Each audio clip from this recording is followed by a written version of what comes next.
अस्सलामु अलैकुम।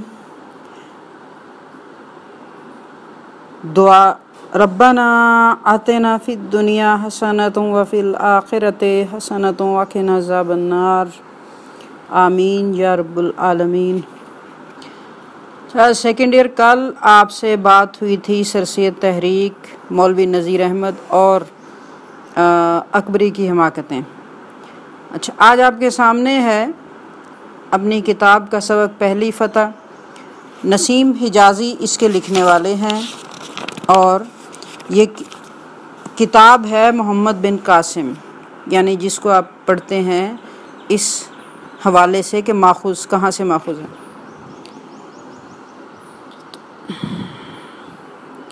मैंने सरसैयद तहरीक का ज़िक्र क्यों किया मौलवी नज़ीर का कि इस पाकिस्तान बनने से पहले और बाद में भी चंद दहाइयाँ इधर और उधर अपने तमाम मुसन्निफ़ीन, शायर या अदब की जिस भी सिन्फ में के अंदर लिख रहे हैं, उनका नुक्ता नज़र इस बात पर उस्तवार था,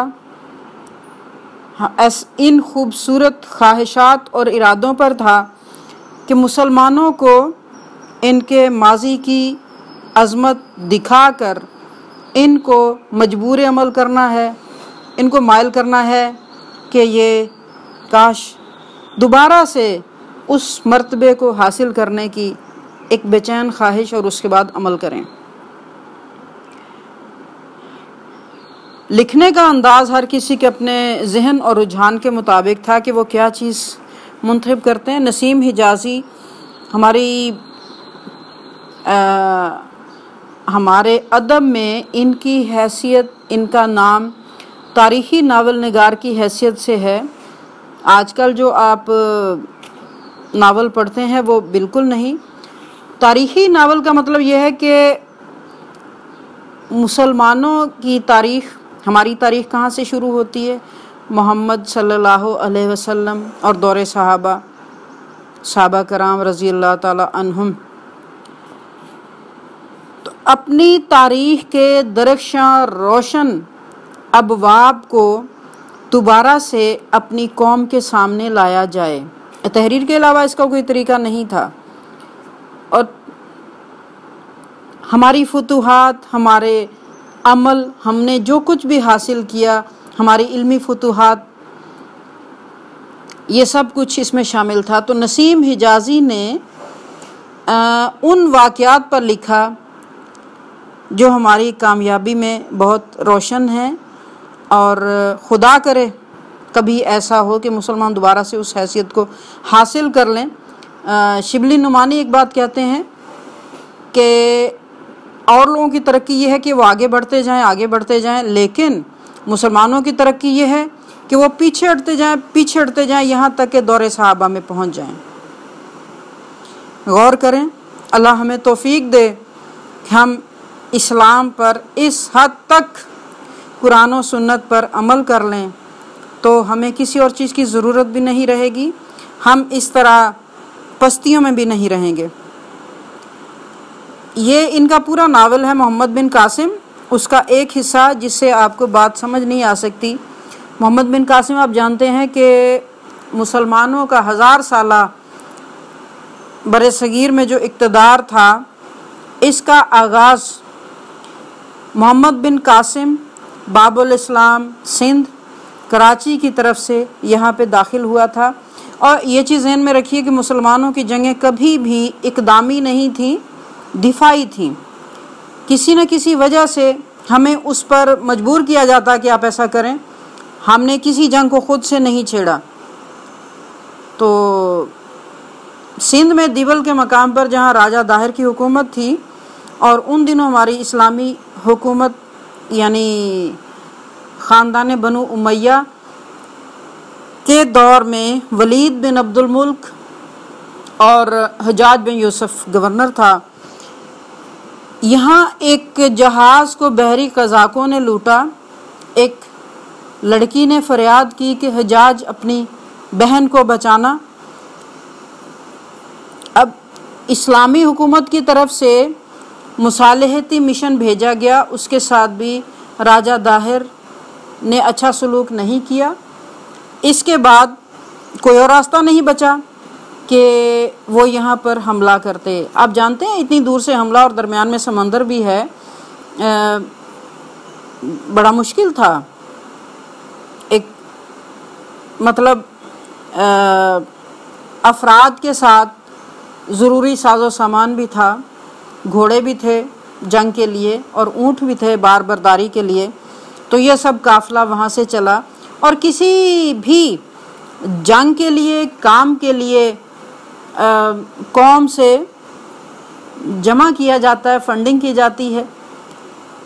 इस सबक में ये दिखाया गया है कि मोहम्मद बिन कासिम की रवानगी से कबल उस लश्कर की तैयारी के लिए ऐलान किया गया था।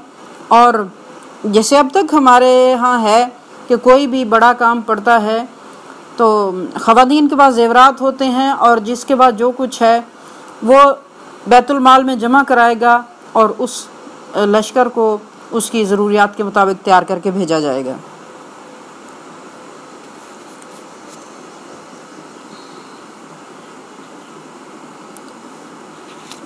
इस कार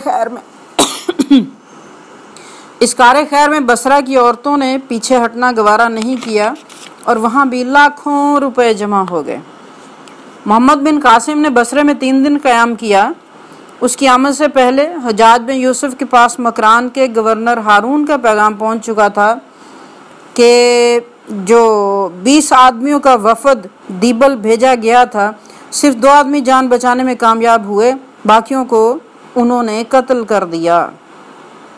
बसरे के अवाम में इंतकाम की सुलगती आग पर इस बात ने तेल का काम किया। कभी भी सुलह के लिए आने वालों के साथ ऐसा नहीं किया जाता, ये तो आलमी कवानीन के खिलाफ है, लेकिन उन्होंने किया। तो दमिश्क से रवानगी के वक्त मोहम्मद बिन कासिम की फ़ौज 5000 थी। बसरे से रवानगी वक्त 12000 थी। उसमें 6000 घोड़सवार सिपाही, 3000 पैदल, 3000 सामान्य रसद के ऊँट। मोहम्मद बिन कासिम शिराज से होता हुआ मकरान पहुंचा। मकरान के बाद लसबेला के पहाड़ी इलाके में उसे बहुत सी मुश्किलात का सामना हुआ। भीम सिंह 20,000 फौज के साथ सिंधी गवर्नर की आयानत के लिए पहुंच चुका था। उसने मजबूत पहाड़ी किले पर अपना मरकज बनाकर तमाम रास्तों पर तीरंदाज बिठा दिए। नीचे वाले को अंदाज़ा ही नहीं होता कि ऊपर कितनी फ़ौज है और हमें किस तरह से क्या पॉलिसी बनानी चाहिए उसके साथ लड़ाई के लिए, दिफा के लिए। तो मुसलमान इलाके में दाखिल हुए हैं तो उन सिपाहियों ने भीम सिंह के लश्कर ने इक्का दुक्का हमले शुरू कर दिए। अचानक किसी चोटी से नमूदार होते और तीर पत्थर बरसाकर गायब हो जाते। घुड़सवार अपना बचाव कर लेते इधर उधर होकर, लेकिन शुतर सवारों के लिए ये बहुत परेशान कुन था। ऊँट बिदक जाते, ऊँटों को दोबारा से मुनज़्ज़म करना और ताक़ुब करना, तो ये तो फिर इन मामलात में वक्त ही कीमती होता है और वक्त ज़ाय हो जाता। मोहम्मद बिन कासिम ने हरावल के प्यादा दस्तों में पैदल लोगों की तादाद में इजाफा किया, लेकिन हमलों की शिद्दत में इजाफा होता गया। रात के वक्त पड़ाव डालने के बाद शबखून के डर से चौथाई फौज को कम से कम करीबी टीलों पर पहरा देना पड़ता। तो मोहम्मद बिन कासिम के जासूस ने इत्तला दी कि 20 कोस के फासले पर एक मजबूत किला उनका मुस्तकर है। मोहम्मद बिन कासिम ने मजलिस शुरा बुलाई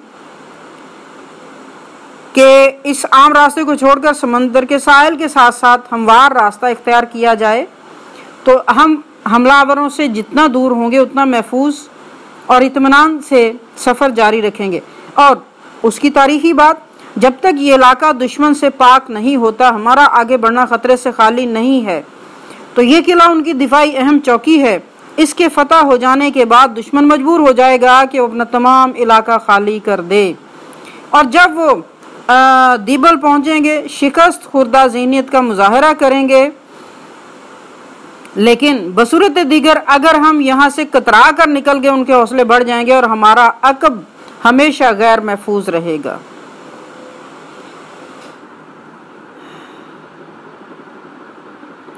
इस किले की फतह के बाद वो हमारे साथ फैसला कुन जंग की कोशिश करेगा और हमारी भी बेहतरी इसी में है।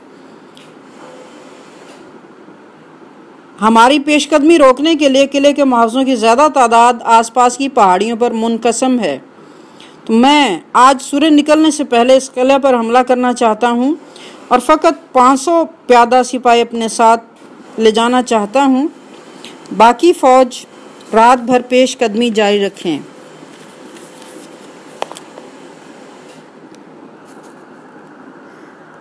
इसका नतीजा ये होगा कि वो लोग चारों तरफ का ख्याल छोड़कर आपका रास्ता रोकने की कोशिश करेंगे और चांदनी रात में आपके लिए आगे बढ़ने का रास्ता ज़्यादा ख़तरनाक होगा। अगर सुबह तक किला फतह होने की खबर आ गई तो मेरे आइंदा अहकामात का इंतज़ार करें। मैं चंद आदमी वहाँ छोड़कर किले की हिफाजत के लिए आपसे आन मिलूँगा और अगर उन्होंने किले को दोबारा फतह करना चाहा तो आप वहाँ पहुँच जाएं।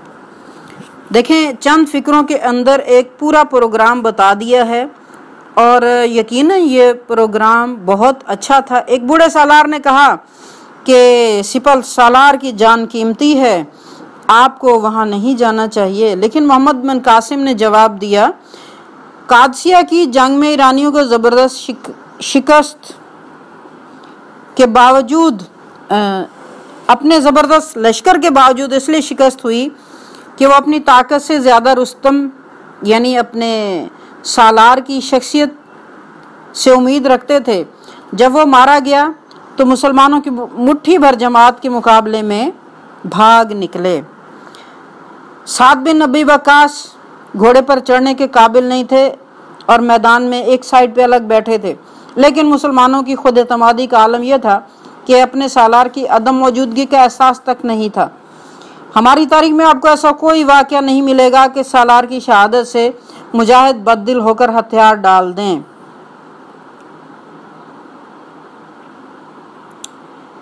बादशाहों और सिपा सालारों पर भरोसा करने वाले मायूस हो सकते हैं, लेकिन हमारा खुदा हर वक्त मौजूद है। कुरान में हमारे लिए अहकाम मौजूद हैं। मैं दुआ करता हूँ मेरी कौम मुझे रुस्तम ना बनाए, मुसन्ना बिन हारिस बनने की मुझे तौफीक मिले, जिसकी शहादत ने हर मुसलमान को जज्बा शहादत से सरशार कर दिया था।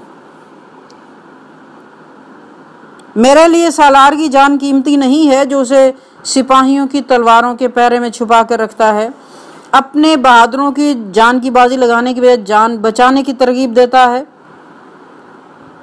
अगर उस किले को फतह करना इतना अहम ना होता तो मैं ये मुहिम किसी और के सुपुर्द करता, लेकिन इस मुहिम का ख़तरा और अहमियत दोनों इस बात के मुतकाज़ी हैं कि मैं खुद उसकी रहनुमाई करूं। जुबैर ने कहा, मैं आपके साथ चलना चाहता हूं। कासिम ने जवाब दिया, नहीं, एक किला फतह करने के लिए दो दिमागों की ज़रूरत नहीं। मेरी गैर हाजिरी में तुम्हारा फ़ौज में रहना ज़रूरी है और मैं अपनी जगह हारून को मुकर्रर करता हूं, तुम उसके नायब हो। ये छोटा सा वाक़या इससे पहले जो वाक़या हुआ डकैती का वो आपको बताया, और इसके बाद मोहम्मद बिन कासिम ये सब मुश्किलात को उबूर करके और फतह करके सिंध में दाखिल हो गया और आगे 1000 साल बाकायदा या बेकायदा मुसलमानों की हुकूमत की पहली ईंट यही थी। मैदान जंग में बर वक्त फ़ैसले बहुत अहम होते हैं, वही इंसान को फतह या शिकस्त से दो चार करते हैं और फ़ैसले के साथ मुसलमान को तो अल्लाह की रहमत का भरोसा होता है। तो मोहम्मद बिन कासिम के बारे में आपने पढ़ा। इस हमारे इलाके बरसगीर में इस्लाम मोहम्मद बिन कासिम के साथ दाखिल हुआ।